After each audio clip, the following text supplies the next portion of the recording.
나는 네이버에서 많고 많은 작품들을 보았지만 첫 연재부터 꾸준하게 봐온 웹툰은 연애혁명 뿐이었다. 그런데 그 연애혁명이 지난 4월 말에 결말이 나버려서 더 이상 나는 볼 웹툰이 없었다. 네이버엔 아직도 수많은 웹툰들이 연재되고 있었지만 막상 읽으려고 하니 김밥천국에 갔을 때 뭘 시켜야 할지 모르겠던 나의 결정장애가 여기서도 터졌다. 그렇게 둘러보고 있던 도중 월요일 웹툰에 똑 닮은 딸이라는 포스터를 보게 되었다. 제목을 보아하니 엄마와 딸 위주로 내용이 전개될 것처럼 보이는데 포스터만 봐도 뭔가 섬뜩해 보이는 그런 느낌이었다. 그래서 나는 무언가에 이끌리듯 클릭하였고 이 웹툰의 짧은 안내글을 읽어보았다. 그런데 딱 내 눈에 들어온 한 문장, 우리 엄마가 살인마인 것 같다.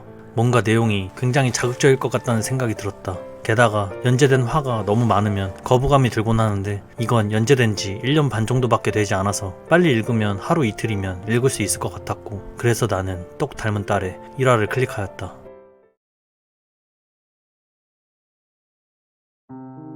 길소명, 이 이야기의 주인공이다. 부유한 집안에서 태어났고 엄마, 아빠, 동생까지 총 4인 식구지만 어릴 적 아빠가 일찍 돌아가셔서 엄마 혼자 소명이와 그의 동생 명진이를 키웠다. 소명이는 엄마의 말에 항상 순종적이었으나 명진이는 반항적이었기도 하여서 항상 엄마에게 혼나기 일쑤였다. 명진이가 어린 나이임에도 불구하고 엄마는 명진이를 조금 과할 정도로 훈육하곤 하였고 단둘이 있을 때는 명진이가 없었으면 한다는 오싹한 말도 하곤 하여 소명이는 그런 엄마가 무서웠다. 하지만 엄마가 조금 과할 뿐 엄마가 그래도 명진이를 많이 사랑한다고 믿었다. 그러던 어느 겨울날 엄마는 그동안 명진이에게 엄하게 대한 것이 미안했던 것인지 명진이를 따로 불러서 사과를 함과 동시에 사과 주스를 주는 걸 보게 된다. 소명이는 이제 명진이도 엄마에게 혼나지 않겠다는 생각이 들어서인지 오랜만에 정신없이 눈싸움을 하며 친구들과 놀았는데 한참 놀다가 정신을 차려보니 명진이는 보이질 않았다. 그렇게 주변을 한참 찾아다니다가 학교 주변에 있는 개울 쪽에 도착했을 때 명진이가 물속에 둥둥 떠있는 걸 보게 된다.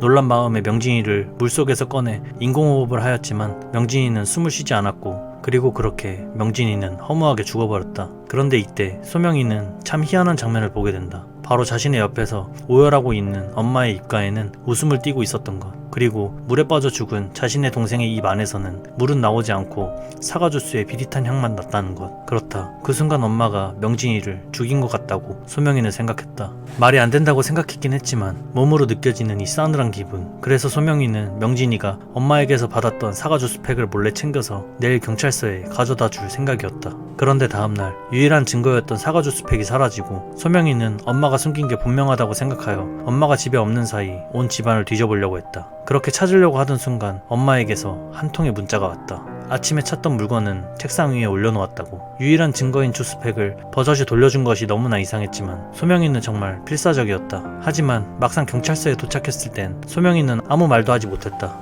그리고 생각했다. 만일 진짜 수사를 했는데 이게 아니라면, 내 착각이었다면, 만일 맞다고 해도 이후에 나는 엄마 없이 어떻게 되는 거지? 소명이는 아무것도 말할 수가 없었다. 그리고 이 순간에도 명진이에게 아무것도 해줄 수 없었고 오로지 소명이는 자신만의 이득을 생각하고 있었다. 하지만 소명이는 포기하지 않았다. 아직은 엄마의 힘 없인 아무것도 할 수 없는 어린 나이. 소명이는 엄마 밑에서 엄마의 경제적인 도움을 받아 제대로 된 어른이 된 후 힘이 생기면 그때야말로 제대로 명진이의 복수를 엄마에게 할 계획을 세우게 된다. 그런데 그 일이 있고 나서부터인가부터 소명이에게는 한 가지 이상한 증상이 생긴다. 바로 분노 조절 장애. 초등학교 때 같은 반 남자아이가 괴롭혔을 때 처음으로 이 증상이 나타났고 이런 증상이 있다는 걸 알게 된 소명이는 앞으로의 계획에 차질이 생기면 안 되기 때문에 이후로 절대 어떠한 사고도 치지 않겠다고 다짐한다. 그렇게 초등학교를 졸업하고 소명이는 중학생이 되었다. 첫 번째 계획이 엄마 밑에서 자유로워지는 것. 이것을 위해선 반드시 특목고에 가야 했기 때문에 중학교에서 내내 전교 1등을 빼먹지 않을 정도로 열심히 살았다.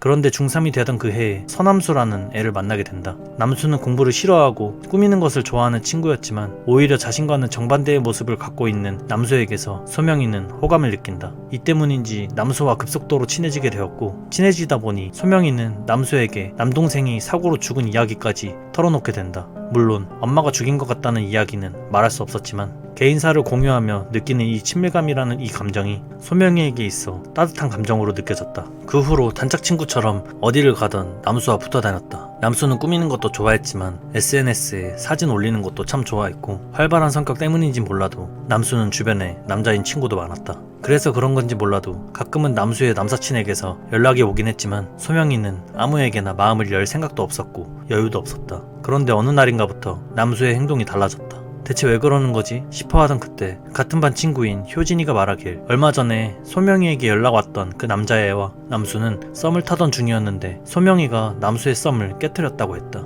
그래서 남수는 소명이의 가정사까지 다 함부로 이야기한다고 했다. 하지만 남수의 만행은 이것으로 끝난 게 아니었다. 썸을 망쳤다라는 얘기 외에도 인스타에 소명이의 물건을 자신의 물건인 것 마냥 올리며 자랑질을 하고 또 소명이가 하고 다니는 물건들이 사실은 자신이 일하는 쇼핑몰에서 훔쳐간 거라고 소문을 내고 있었다. 하지만 소명이는 크게 상관없었다. 그래도 한때 남수는 친구였기도 하였고 특목고에 들어가는 계획에 차질만 생기지 않는다면 이것은 참을 수 있는 선이었기 때문이었다. 그런데 점차 남수의 만행은 점점 선을 넘어갔다. 한 번은 소명이의 가방에 반 친구 핸드폰을 넣어서 소명이가 범인이라는 듯이 말하기도 했으며 또 한 번은 시험 기간에 일부러 소명이 책상에 커닝 페이퍼를 붙여놓았다. 이러한 반복된 행동으로 인해 말 다툼까지 이어졌을 때 역시 남수는 남동생 이야기까지 거들먹거리기 시작하였고 소명이는 더 이상 참을 수가 없었다. 그래서 이전부터 갖고 있던 분노 조절 장애가 다시 터지기 시작하여 남수를 죽이고 싶다는 생각이 가득했다. 가까스로 친구의 만류로 인해 정신을 차릴 수 있게 되어 일은 더 커지지 않았지만 분명 터치는 있었기 때문에 학폭위가 열리게 되면 특목고 진학 시 불이익과 동시에 엄마가 알게 되는 건 시간 문제일 것이고 그렇게 되면 계획에 차질이 생기게 될 것 같아 소명이는 후회감이 치밀었다. 그리고 혹시나 엄마가 알게 된다면 분명 남수는 무사하지 못할 것 같았다. 그런데 일단 학교에서 소문은 그동안 쌓아온 이미지 덕인진 몰라도 남수가 소명이를 때렸다라고 소문이 나 있었다. 소명이는 한편으로는 다행이라고 생각했다. 일단 학폭위를 면할 수는 있을 테니깐. 그런데 집에 있는 엄마의 노트북에서 소명이는 자신이 남수를 쫓아가는 듯한 CCTV 영상을 보게 되었다. 게다가 그뿐만 아니라 컴퓨터 폴더 안에는 남수가 찍혀있는 영상으로 가득했다. 그렇다. 엄마는 남수와 소명이 사이에 있던 일들을 그동안 모두 지켜보고 있었던 것이었다. 그 순간 소명이 머릿속에 계속해서 떠오르는 것은 어릴 때 죽은 자신의 동생 명진이었고 어떻게든 엄마로부터 남수를 지켜야만 한다고 생각이 들었다. 그래서 그날 이후로 남수가 학교에서 왕따를 당하여 위험한 상황에 놓여있을 때도 남수의 편에 서서 남수를 구해주었고 곤란한 상황에 놓여있을 때도 남수의 편을 들어주었다. 남수를 용서하는 것은 아니었지만 매일마다 같이 붙어 다니는 것이 유일하게 엄마로부터 남수를 지킬 수 있는 방법이라고 생각하였다.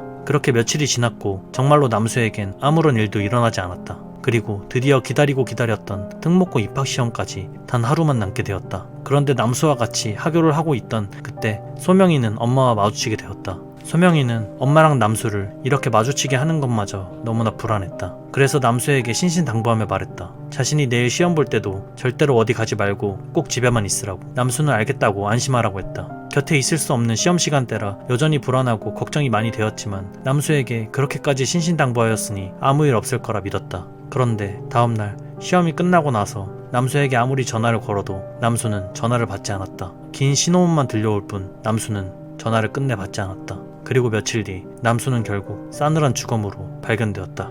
지금까지의 내용은 똑 닮은 딸의 1화부터 28화까지의 주요 내용이었다. 처음에 이 웹툰의 제목이나 포스터가 그다지 끌리지 않아서 한참 눈길도 주지 않았던 웹툰이었는데 엄마가 자신의 동생을 죽인 범인이라는 파격적인 소재로 인해서 1화를 보는 순간 쿠키까지 구워가며 보는 나 자신을 볼 수 있었다. 특히 중반부에 갑자기 반전이 하나 튀어나오는데 그 반전이 조금은 색달랐던 것 같다. 평소 반전이나 떡밥을 굉장히 좋아하는 나로서는 이 웹툰의 매력에 빠질 수밖에 없었던 것 같다. 약간 그림체가 다소 무섭게 느껴질 수 있는 것 같다. 엄마를 표현할 때는 항상 코난의 범인인 것 마냥 검정색으로 칠한 것이 뭔가 살짝 무섭긴 했는데 그래도 스릴러를 좋아하는 나에게 있어 이 웹툰은 정말이지 매력적이었다. 다만 아직 이야기가 완전히 끝난 건 아니라서 뒤에 뭔가 숨겨져 있을 수도 있지만 엄마가 진짜 동생을 죽인 것인가? 라는 반전보다는 아예 애초부터 죽였다 라고 설정하고 들어가는 것 같아서 이야기 전개에 있어 조금 한계가 있진 않을까 싶기도 하다. 어쨌든 똑 닮은 딸